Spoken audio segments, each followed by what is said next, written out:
तो कैसे बनी? 24वां संशोधन आ चुका था और वो कह रहा था कि संशोधन विधियां जो हैं उन पर 13 का खंड 2 लागू नहीं होगा। यानी आप संशोधन विधियों के माध्यम से संविधान संशोधन कर सकते हो मौलिक अधिकारों पर।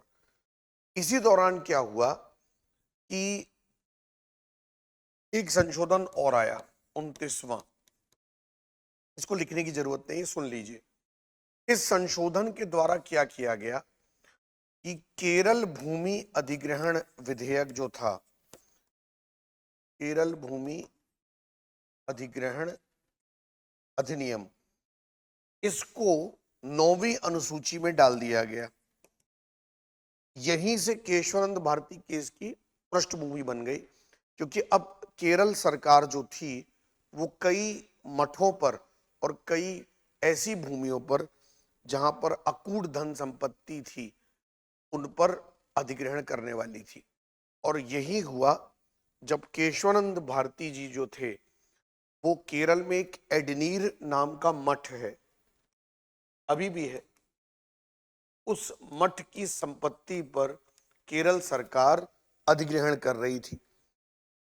तो नानी पालकीवाला ने इनको कहा, केशवानंद भारती जी को, कि आप अनुच्छेद 26 के खंड ए, बी, सी और डी के आधार पर, यानी धार्मिक संपत्ति अर्जित करने, धार्मिक संपत्ति का प्रबंधन देखने, धार्मिक संकृति का क्रय विक्रय करने के अधिकार के माध्यम से आप इस मुद्दे को सुप्रीम कोर्ट में चैलेंज कीजिए कि आपके पास तो धार्मिक स्वतंत्रता का अधिकार है।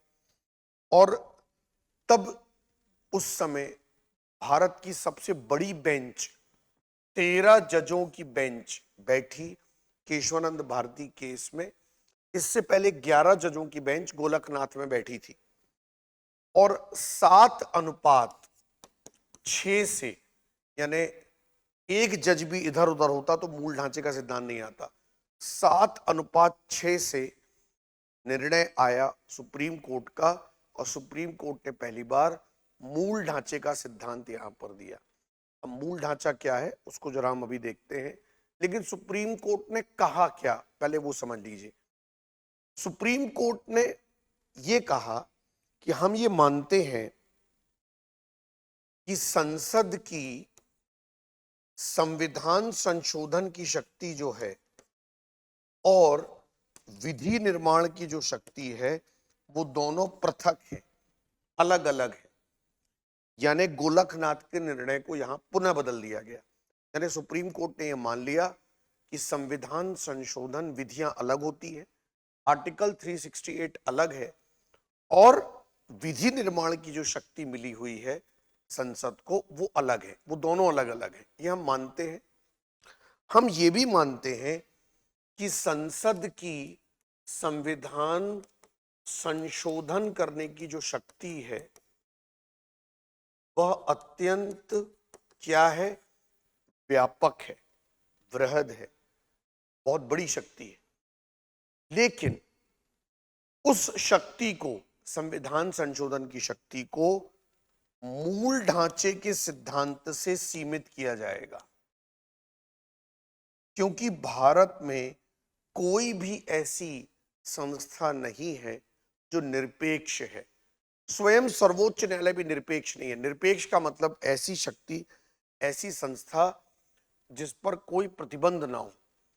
तो भारत में ना तो सर्वोच्च न्यायालय निरपेक्ष है ना संसद निरपेक्ष है।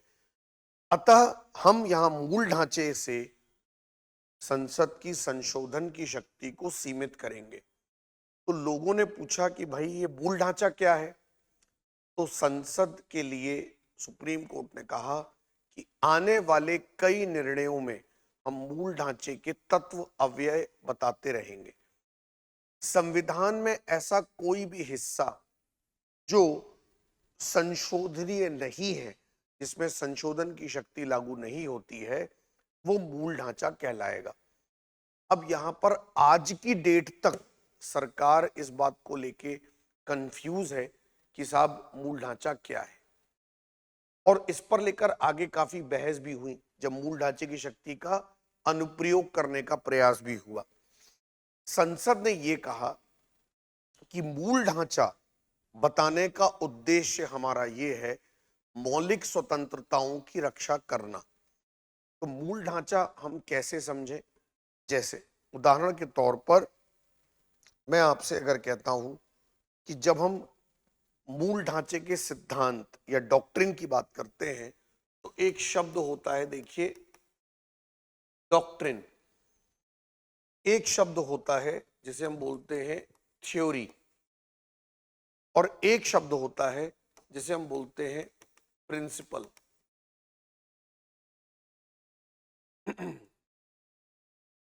अब इसको जरा एक मिनट ध्यान से सुनिए। जब भी हम मूल ढांचे के सिद्धांत की बात करते हैं, यानी डॉक्ट्रिन ऑफ बेसिक स्ट्रक्चर की बात करते हैं, अगर हम इसको थोड़ा सा गहन रूप से देखें तो डॉक्ट्रिन, थ्योरी और प्रिंसिपल, अगर हिंदी में हम इन्हें कहें तो ये सिद्धांत ही कहे जाएंगे। डॉक्ट्रिन का अर्थ क्या हुआ? डॉक्ट्रिन का अर्थ हुआ कि जो व्यक्तिनिष्ठ है, किसी व्यक्ति या संस्था के द्वारा दिया गया सिद्धांत है, व्यक्तिनिष्ठ या संस्थानिष्ठ है, जो उसी तक सीमित है,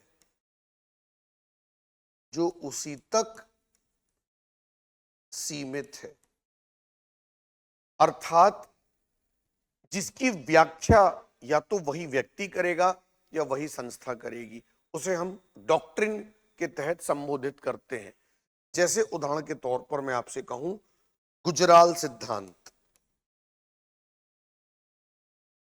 इसे हम कहेंगे डॉक्ट्रिन, डॉक्ट्रिन ऑफ गुजराल। लेकिन जब हम आते हैं थ्योरी पर, तो थ्योरी का मतलब होता है ऐसा कोई सिद्धांत जिसकी समाजशास्त्रीय अध्ययन के आधार पर व्याख्या हो चुकी हो, यानी समाजशास्त्रीय सिद्धांतों के आधार पर उसकी प्रॉपर व्याख्या हुई हो, वह केवल उस व्यक्ति तक सीमित ना हो। जैसे उदाहरण के तौर पर आपने सुना होगा मार्क्स का या कार्ल मार्क्स का वर्ग संघर्ष का सिद्धांत, ठीक। और इसी तरह से जब हम बात करते हैं प्रिंसिपल की, तो प्रिंसिपल का मतलब होता है जो चाहे व्यक्तिनिष्ठ हो या संस्थानिष्ठ हो, चाहे और उसके बाद उसकी समाजशास्त्री व्याख्या भी हो चुकी हो, लेकिन साथ में वह नियम के रूप में क्या हो? लागू हो।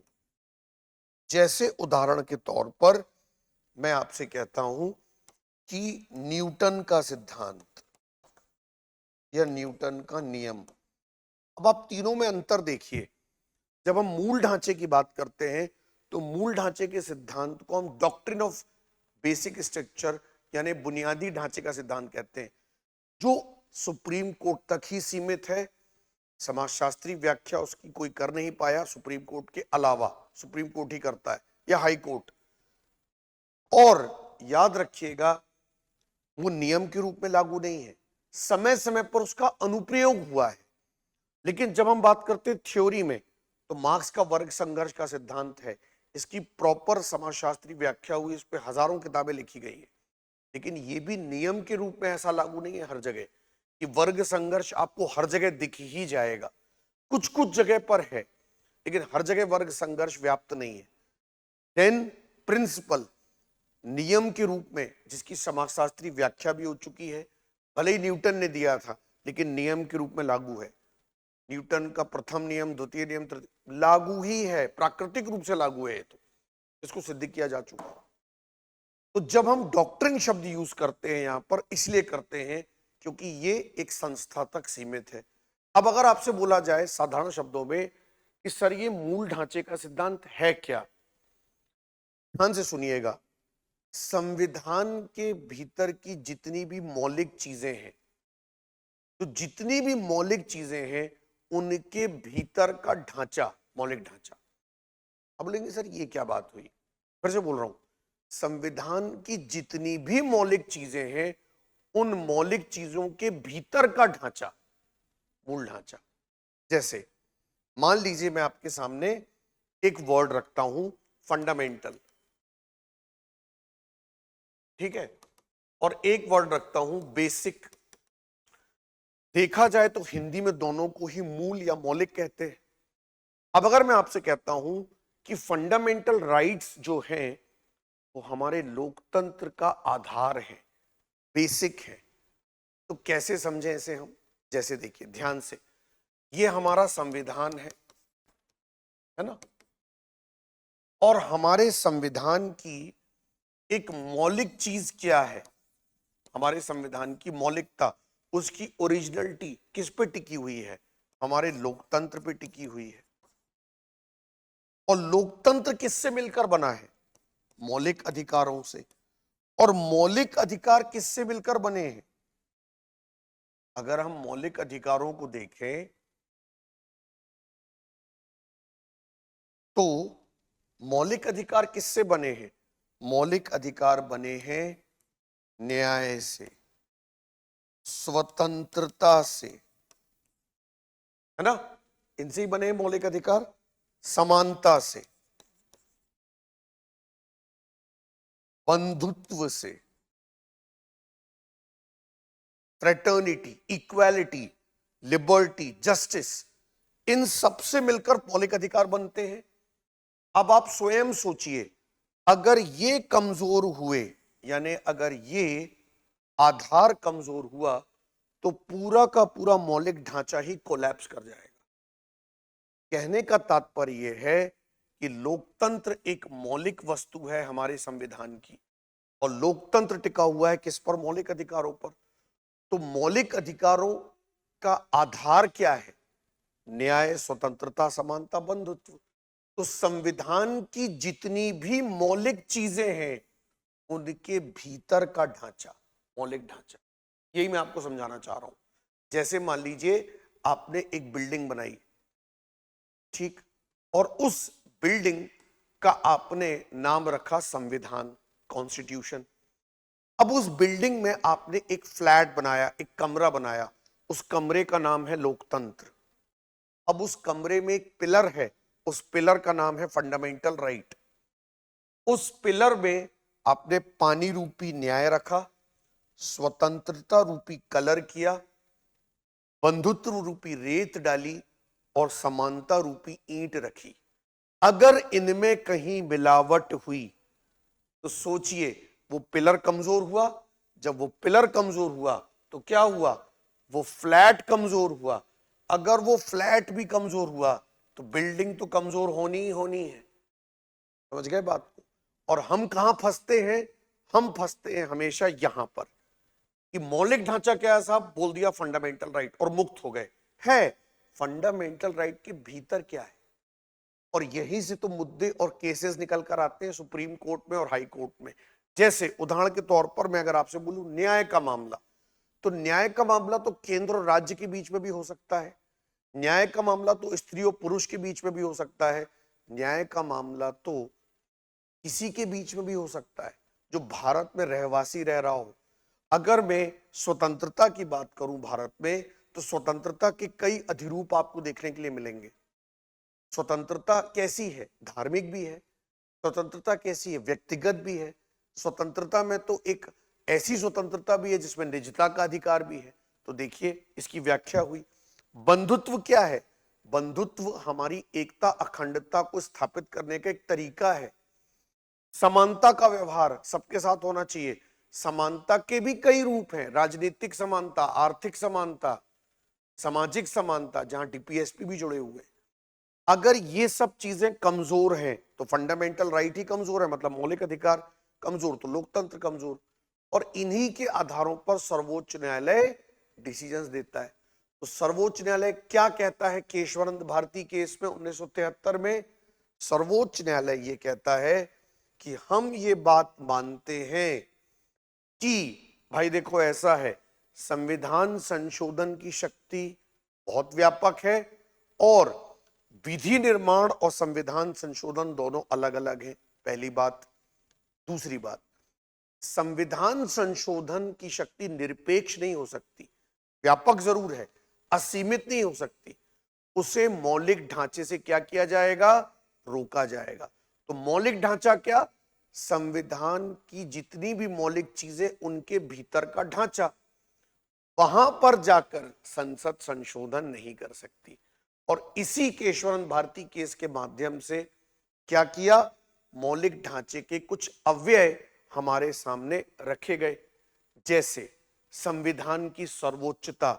संविधान की सर्वोच्चता से कभी कोई कॉम्प्रोमाइज नहीं किया जाएगा, वहां संशोधन की कोई संभावना नहीं। संसदीय तंत्र, हम संसदीय तंत्र नहीं बदल सकते, अध्यक्षात्मक तंत्र थोड़ी ला देंगे, समझ रहे। मौलिक अधिकारों और नीति निर्देशक तत्वों का संतुलन, ये भी मौलिक ढांचे में है। न्यायिक समीक्षा मौलिक ढांचे में शामिल है। मौलिक अधिकार या राज्य के नीति निर्देशक तत्व, भारत का संघात्मक स्वरूप, एसआर बोम्मई केस में जो बताया गया, ये सब मौलिक ढांचे के अव्यय बताए गए। और समय के साथ एक के बाद एक बार बार बार बार आने वाले कई मामलों में, सिर्फ केशवानंद भारती केस नहीं, आने वाले कई मामलों में इस मौलिक ढांचे के आधार पर अनेक व्याख्याएं की गई।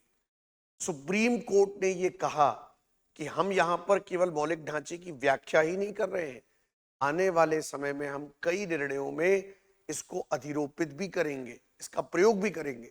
जैसे कैसे प्रयोग हुआ, अब आने वाले समय में देखिए, एसआर बोम्मई केस हुआ। एसआर बोम्मई केस में जब मुद्दा उठा कि भाई ये जो राष्ट्रपति शासन है, इसका बार बार गलत प्रयोग किया जाता है, तो सुप्रीम कोर्ट ने क्या कहा, भारत का जो संघात्मक स्वरूप है वो मूल ढांचे का अभिन्न हिस्सा है। राज्य भले ही केंद्र के अधीन आते हैं, लेकिन राज्य केंद्र के क्या नहीं है, उपग्रह नहीं है, सैटेलाइट्स नहीं है कि मनमाना व्यवहार आप उनके साथ करते रहोगे। राज्य भी अपने क्षेत्र में कुछ ताकतें या शक्तियां रखते हैं। अगर आपको बार बार 356 का प्रयोग करना है, यानी राष्ट्रपति शासन लगाना है, तो वैलिड कारण बताना होगा। ऐसे राज्य की व्यवस्था के साथ खिलवाड़ नहीं कर सकते, इससे भारत की परिसंघीय व्यवस्था या संघीय व्यवस्था को हानि पहुंचती है। तो संघीय व्यवस्था क्या है, हमारे मूल ढांचे का हिस्सा है। आप मूल ढांचे को बार बार हिला नहीं सकते, उसमें गड़बड़ पैदा नहीं कर सकते। यही बात सुप्रीम कोर्ट ने समझाई केशवानंद भारती केस में, और मूल ढांचे के कुछ अव्यय हमारे सामने रख दिए। अब एग्जाम की तैयारी को और बेहतर करने के लिए हमारे चैनल को लाइक, शेयर और सब्सक्राइब करना ना भूलें।